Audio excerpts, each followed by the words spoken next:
Assalomu alaykum yaqinlar. Sog'misizlar, omonmisizlar? Bugun sizlarga bir lustra ko'rsataman. O'zingiz ko'rib bahosini berasizlar.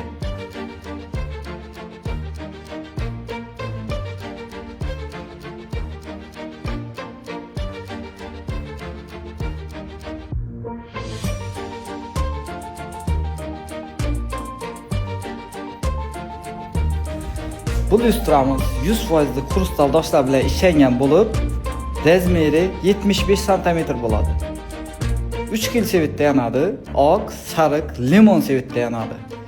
Kim shunning neobishning lustra qarab bilgan bo'lsa, shu videoni yuborib qo'yinglar, bizlarga kelib bemalol xarid etishlari mumkin. Undan tashqari ham bizlarda ko'nglingizdagi yaqadan o'zingiz xohlab qidirib bilgan lustralar topishingiz mumkin. Gelasizlar, bemalol xarid etishingiz mumkin. Manzilimiz Drujba Vanesa yo'li.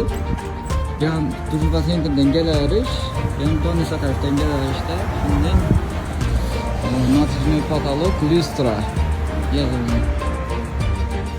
Sog' bo'ling, omon bo'ling.